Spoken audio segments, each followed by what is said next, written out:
Hello all எல்லாரும் உங்களோட board எக்ஸாம்ஸ்க்கு prepare பண்ணிட்டு இருப்பீங்க. இந்த டைமில் உங்களுக்கு எல்லாம் வந்துட்டு படிக்கிறதுக்கு ரொம்ப ஸ்ட்ரெஸ்ஸாக இருக்கலாம். ஒரு கரெக்டான பிளான், ப்ராப்பர் டிப்ஸ் எதுவுமே இல்லை அப்படின்னா இந்த வீடியோ கண்டிப்பாக உங்களுக்கு ஹெல்ப் பண்ணும். லாஸ்ட் 2 monthஸில் எப்படி உங்களோட ஸ்கோர் வந்துட்டு இன்க்ரீஸ் பண்ணலாம் with proper completion of portions and syllabus revision அப்படின்னு சொல்லி பார்க்கலாம். ஃபர்ஸ்ட் வந்துட்டு make a realistic plan with proper time slots or time limits. So ப்ராப்பராக நீங்கள் வந்துட்டு எவ்வளோ சாப்டர்ஸ் இருக்குது உங்களுக்கு ஈச் சப்ஜெக்டில் அப்படிங்கிறத பார்த்துட்டு அதில் டெய்லி, வீக்லி, மந்த்லின்னு டார்கெட்ஸ் வச்சு படிக்க ஸ்டார்ட் பண்ணுங்கள். இப்போ எக்ஸாம்பிளுக்கு உங்களுக்கு ஒரு 75 or 80 சாப்டர்ஸ் இருக்குது அப்படின்னா பர் டே நீங்கள் வந்துட்டு 2 சாப்டர்ஸ் படிக்கணும். அதாவது நீங்கள் ஸ்கூலில் வந்துட்டு ரிவிஷன் பண்ணுவீங்க, அது போக நீங்கள் வீட்டில் வந்துட்டு பர்சனலாக 2 சாப்டர்ஸ் நீங்கள் கம்ப்ளீட் பண்ணணும் எவ்ரிடே. ஆன் ஹாலிடேஸ்லலாம் வந்து பார்த்தீங்கன்னா 4 to 5 சாப்டர்ஸ் மேக்ஸிமம் கம்ப்ளீட் பண்ண ட்ரை பண்ணுங்கள். ஸோ இந்த மாதிரி நீங்கள் பண்ணும்போது 1 monthக்குள்ளே கண்டிப்பாக உங்களோட போர்ஷன்ஸ் எல்லாத்தையுமே நீங்கள் கம்ப்ளீட்டாக ஒரு டைம் ரிவைஸ் பண்ண மாதிரி இருக்கும். ஸோ அந்த மாதிரி பண்ணும்போது உங்களுக்கு எந்த ஒரு சாப்டர் ஒரு டாப்பிக்கை வந்து மிஸ் பண்ணாமல் நீங்கள் ரெடி ஆகலாம். செகண்ட் ஸ்டெப் வந்துட்டு focus on high weightage chapters R topics. So உங்களுக்கு வந்துட்டு ரிப்பீட்டடாக எந்த சாப்டர் ஆர் எந்த டாப்பிக்லேருந்து கொஷின்ஸ் கேட்குறாங்க அப்படிங்கிறதெல்லாம் வந்துட்டு ப்ரீவியஸ் கொஷின் பேப்பர்ஸ்லேருந்து நீங்கள் பார்க்கலாம்.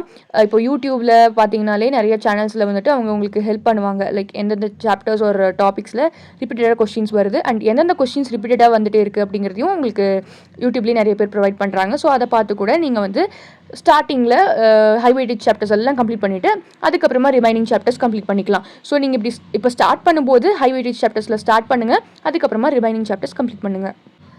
தேர்ட் ஸ்டெப் வந்துட்டு ப்ராக்டிஸிங் மினி கொஷின் பேப்பர்ஸ். உங்களோட ப்ரீவியஸ் இயர் கொஷின் பேப்பர்ஸ் 2024ஓடது, 2023ஓடது, லாஸ்ட் ஒரு 5 yearsோட பேப்பர்ஸ் அண்ட் உங்களுக்கு ரிவிஷன் எக்ஸாம்ஸ் எல்லாம் வச்சுருப்பாங்க, அதோட கொஷின் பேப்பர்ஸ் எல்லாம் எடுத்துக்கோங்க. அதெல்லாம் எடுத்துகிட்டு அதில் பார்த்தீங்கனாலே உங்களுக்கு தெரியும் ரிப்பீட்டடாக தான் கொஷின்ஸ் நிறையா கேட்டிருப்பாங்க. ஸோ அதெல்லாம் வந்துட்டு நீங்கள் நல்லா படித்து வச்சுக்கலாம். அண்ட் இந்த பேப்பர்ஸ் எல்லாம் வச்சு நீங்கள் சின்ன சின்ன டெஸ்ட் மாதிரி அடிக்கடி எழுதினீங்கனாலே உங்களுக்கு நல்ல ஒரு ப்ராக்டிஸ் கிடைக்கும். நல்ல கொஷின்ஸ், இம்பார்ட்டண்ட்டான கொஷின்ஸ் எல்லாம் நீங்கள் நல்லா படித்த மாதிரியும் இருக்கும். நெக்ஸ்ட் வந்துட்டு சப்ஜெக்ட் வைஸ் ஸ்ட்ராட்டஜி. ஸோ நீங்கள் ஒவ்வொரு சப்ஜெக்ட்க்கும் டிஃப்ரெண்ட்டான அப்ரோச் கொடுக்குற மாதிரி தான் இருக்கும். மேக்ஸ்னு வந்து பார்த்தீங்கன்னா formulas, theorems, different types of problems அந்த மாதிரி இருக்கும். அதனால் நீங்கள் சம்ஸ் சால்வ் பண்ணும்போது ஒரு மெத்தட் எடுத்துக்கிட்டிங்க அப்படின்னா அந்த மெத்தட் வந்து புரிஞ்சுக்கிட்டதுக்கு அப்புறமா ஒரு 2-3 சம்ஸ் அதில் மெத்தடில் சால்வ் பண்ணி பாருங்கள். மோஸ்ட்லி புக்கில் இருக்க எக்ஸசைஸ் அண்ட் எக்ஸாம்பிள் சம்ஸ் எல்லாம் கம்ப்ளீட்டாக பார்த்துட்டிங்க அப்படின்னாலே நீங்கள் ஓரளவுக்கு தருவாயிடலாம். அண்ட் அந்த இம்பார்ட்டண்ட் கொஷின்ஸ் எல்லாம் கேட்டிருப்பாங்கல்ல, அதெல்லாம் வந்துட்டு ப்ரீவியஸ் கொஷின் பேப்பர்ஸ்லேருந்து எடுத்து பாருங்கள். நிறைய ப்ராக்டிஸ் பண்ணுங்கள், அப்போ தான் மேக்ஸில் மார்க் இன்க்ரீஸ் பண்ண முடியும். அண்ட் சயின்ஸ் வந்துட்டு ஃபிசிக்ஸ், கெமிஸ்ட்ரி பார்த்தீங்கன்னா மோஸ்ட்லி கான்செப்ட்ஸ் எல்லாம் நீங்கள் கரெக்டாக புரிஞ்சு வச்சுக்கணும். அண்ட் அதுலேயும் வந்துட்டு உங்களுக்கு ப்ராப்ளம்ஸ் எல்லாம் நிறையா வரும். ஸோ நியூமெரிக்கல் ப்ராப்ளம்ஸ் எல்லாம் ப்ராக்டிஸ் பண்ணி வச்சுக்கோங்க. அதுலேயும் ஹை வெயிட்டேஜ் சாப்டர்ஸ்லாம் நல்லா படிச்சுக்கோங்க. அண்ட் பயாலஜியில் வந்து பார்த்தீங்கன்னா டயக்ராம்ஸ் அண்ட் டெஃபினிஷன்ஸ் ரொம்பவே முக்கியம்.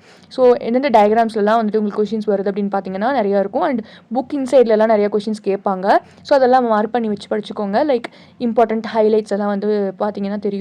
ஸோ அதெல்லாம் மார்க் பண்ணி வச்சு படிச்சுக்கலாம். அண்ட் டெஃபினிஷன்ஸ் எல்லாம் வந்துட்டு கரெக்டாக புரிஞ்சு படிச்சிங்க அப்படின்னா உங்களுக்கு ஈஸியாக இருக்கும். அண்ட் தமிழ், இங்கிலீஷ்னு வந்து பார்த்தீங்கன்னா கிராமர் ஃபர்ஸ்ட் நீங்கள் தரோவாக படிச்சுக்கணும். ஸோ கிராமர் அப்படிங்கிறது நீங்கள் மக்கப் பண்ணவோ இல்லை சும்மா வந்துட்டு என்னென்ன கொஷினுக்கு என்னென்ன அப்படின்னு மெமரைஸ் பண்ணலாம் கூடாது.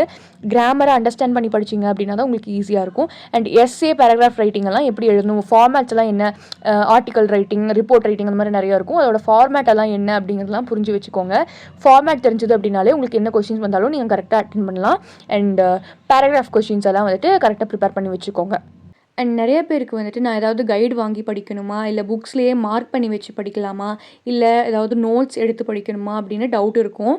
நீங்கள் ஒரு ஆவரேஜாக படித்து வச்சுருக்கீங்க, ஒரு 70 to 80% of the syllabus complete பண்ணி வச்சுருக்கீங்க, உங்களுக்கு எல்லாமே தெரியும், ஏதாவது கொஞ்சம் கொஞ்சம் கொஷின்ஸ் மட்டும் தான் தெரியாது அண்ட் டாபிக்ஸ் எல்லாம் ஈஸியாக கிராஸ்ப் பண்ணிப்பீங்க அப்படிங்கும்போது நீங்கள் புக்ஸ்லேயே படிக்கலாம். That is totally fine. நீங்கள் புக்லேயே வந்துட்டு இந்த கொஷின்ஸ் எல்லாம் இம்பார்ட்டண்ட் அப்படிங்கிற மாதிரி மார்க் பண்ணி வச்சு அண்ட் ஹைலைட்ஸ் எல்லாம் பண்ணி அந்த மாதிரி படிக்கலாம். அண்ட் ஃபிசிக்ஸ், கெமிஸ்ட்ரிக்கெல்லாம் ஒரு தனி நோட் வச்சு அதில் சம்ஸ் மட்டும் போட்டு பார்க்கலாம். மேக்ஸ்க்கு சம்ஸ் போட்டு பார்க்கணும், அதனால் நோட்ஸ் வச்சு தான் பண்ண முடியும். அண்ட் ஒருவேளை நீங்கள் வந்துட்டு இன்னும் ப்ரிப்பேரே ஆகலை, நிறைய கொஷின்ஸ் நான் இன்னும் படிக்கவே இல்லை, நிறைய சாப்டர்ஸ் அப்படியே படிக்காமல் வச்சுருக்கேன், என்னால் புக் பேக் கொஷின்ஸே இன்னும் கம்ப்ளீட் பண்ண முடியாது அப்படின்னு யோசிச்சிங்க அப்படின்னா நீங்கள் கைட் டிபெண்ட் பண்ணிக்கோங்க. நீங்கள் எந்த சாப்டர்ஸ் எல்லாம் நல்லா தரோவாக இருக்கீங்களோ அதை வந்துட்டு ஜஸ்ட் நீங்கள் புக்கில் ரீட் பண்ணிக்கோங்க. மற்றது எல்லாமே கைடை டிபெண்ட் பண்ணி அதில் இருக்க கொஷின் ஃபார்மேட்ஸ் வச்சே படிச்சுக்கோங்க. அதுதான் உங்களுக்கு பெஸ்ட்டாக இருக்கும். ஸோ ஓரளவுக்கு கூட ப்ரிப்பேர் பண்ணலை அப்படிங்கும்போது கைடை டிபெண்ட் பண்ணுறது வந்து நல்லது தான். நெக்ஸ்ட் வந்துட்டு ஹெல்த். நீங்கள் வந்து என்னதான் ரொம்ப ஹார்ட் ஒர்க் பண்ணுறீங்க, படிச்சுட்டே இருக்கீங்க அப்படின்னாலும் ஹெல்த் வந்து கரெக்டாக இருந்தால் மட்டும்தான் உங்களால் வந்து கரெக்டாக படிக்க முடியும். கான்சன்ட்ரேஷன் வந்து கரெக்டாக இருக்கும். மெமரி பவர் ஆகட்டும், உங்களோட ஒரு பாடி ஸ்ட்ரென்த் ஆகட்டும், எல்லாமே கரெக்டாக இருக்கும். அதனால் மினிமம் 6 ஹார்ஸ் ஆவது தூங்குங்க பர் டே.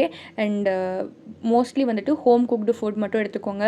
அதுலேயும் ரொம்ப ஆயிலியாக இருக்க ஃபுட்லாம் எடுத்துக்காதீங்க. Healthy food, fruits, vegetables and கொஞ்சம் வாட்டர் வந்து நல்லாவே இன்டேக் பண்ணிக்கோங்க. அண்ட் உங்களோட பாடியை வந்து முடிஞ்ச அளவுக்கு கேர் பண்ணி பார்த்துக்கோங்க. அண்ட் படிக்கும்போது சின்ன சின்ன ஷார்ட் பிரேக்ஸ் எடுத்துக்கோங்க. கொஞ்சம் வாக் போயிட்டு வரலாம். Are you can do meditation. அதெல்லாம் உங்கள் பாடிக்கு ரொம்பவே ஹெல்ப்ஃபுல்லாக இருக்கும் to maintain your health. And ரெகுலராக வந்துட்டு நீங்கள் யோகா எக்ஸசைஸ்லாம் பண்ணுறீங்க அப்படின்னா it will really contribute your health. அதனால் அதெல்லாம் வந்துட்டு உங்களோட ரொட்டீனில், உங்களோட ஹேபிட்டில் சேர்த்துக்கோங்க. Next point is to avoid procrastination. So நீங்கள் வந்துட்டு முடிஞ்ச அளவுக்கு கன்சிஸ்டண்ட்டாக படிச்சுட்டே இருங்க. எந்த ஒரு டிஸ்ட்ராக்ஷன்ஸ்குள்ளேயும் போகாமல் கரெக்டாக ஒரு பிளானை வச்சு அந்த பிளானை ஃபாலோ பண்ணுங்கள். அது வந்து கரெக்டாக அச்சீவபிள் கோல்ஸோடு இருந்துச்சு அப்படின்னா உங்களுக்கு கண்டிப்பாக அது எஃபெக்டிவாக இருக்கும். ஸோ நீங்கள் வந்துட்டு எந்த எந்த நாளில் என்னென்ன படிக்கணும் அப்படிங்கிறத பிளான் பண்ணியிருக்கீங்க அப்படின்னா அதை கம்ப்ளீட் பண்ணுற வரைக்கும் வேறு எந்த தாட்ஸ் ஆர் டிஸ்ட்ராக்ஷன்ஸ்க்கும் உங்களோட மைண்டில் இடம் கொடுக்காதீங்க. ஸோ அந்தளவுக்கு நீங்கள் கன்சிஸ்டண்ட்டாக இருந்தால் மட்டும்தான் உங்களோட மார்க்ஸ் வந்து இன்க்ரீஸ் பண்ண முடியும். And next one is mind set. Mind set வந்து எந்த அளவுக்கு நீங்கள் பாசிட்டிவாக வச்சுருக்கீங்களோ அந்தளவுக்கு the universe will do good to you. அதனால் பாசிட்டிவாக இருங்க, மேனிஃபெஸ்ட் பண்ணுங்கள், யோகா மெடிடேஷன்லாம் பண்ணுங்கள். நீங்கள் எந்த அளவுக்கு பாசிட்டிவாக திங்க் பண்ணுறீங்களோ அந்தளவுக்கு உங்களுக்கு பாசிட்டிவ் ரிசல்ட்ஸ் வரும். அதனால் stay confident and do hard work. So the last point is doing smart revision. So நீங்கள் படித்தது எல்லாத்தையுமே நீங்கள் ஒரு டைம் ரிவைஸ் பண்ணால் மட்டும்தான் எல்லாமே உங்களுக்கு மைண்டில் இருக்கும் அண்ட் உங்களோட ஸ்கோரும் இன்க்ரீஸ் ஆகும். அதனால் முடிஞ்ச அளவுக்கு உங்களோட ரிவிஷன் அப்படிங்கிறது கம்ப்ளீட்டாக பண்ணி முடிச்சிருங்க. ஸோ வந்து நீங்கள் என்ன பண்ணணும் அப்படின்னா உங்களுக்கு எக்ஸாம் ஸ்டார்ட் ஆகிறதுக்கு ஒரு 1 or 2 வீக்ஸ் முன்னாடியே நீங்கள் படிக்க போகிறதெல்லாம் இப்போ இருந்து படிச்சுட்டு இருக்கீங்க இல்லையா, அந்த எல்லா கான்செப்ட்ஸையும் படித்து முடிச்சிருங்க. இதுவே வந்து உங்களுக்கு ரிவிஷன் மாதிரி தான் இருக்கும். பிகாஸ் நீங்கள் ஆல்ரெடி இந்த இயர் ஃபுல்லாகவே படிச்சிருப்பீங்க. அண்ட் அதுக்கப்புறமா நீங்கள் அந்த ஃபைனல் டேஸில் வெறும் ரிவிஷன் மட்டும் வச்சுக்கோங்க. புதுசாக எந்த டாப்பிக்கும் படிக்காதீங்க. எல்லாமே ஒரு 1 வீக் முன்னாடியே படிக்கிற மாதிரி பிளான் பண்ணி முடிச்சிட்டிங்க அப்படின்னா லாஸ்ட் ஃபைனல் டேஸில் வந்துட்டு நீங்கள் ரிவிஷன் மட்டும் பண்ணலாம். ஸோ ரிவிஷன் பண்ணிவிட்டு நீங்கள் வந்து எக்ஸாமை நல்லா பண்ணலாம். அண்ட் இந்த ரிவிஷன் டைமில் நீங்கள் எது படிக்கணும் அப்படின்னு பார்த்தீங்கன்னா நீங்கள் வந்து ப்ரிப்பேர் பண்ணி வச்சுருக்க நோட்ஸ் ஆர் ஏதாவது குட்டி குட்டி ஃப்ளாஷ் கார்ட்ஸ், ஃப்ளோ சார்ட்ஸ் அந்த மாதிரி இருந்துச்சு அப்படின்னா அதை யூஸ் பண்ணிக்கோங்க.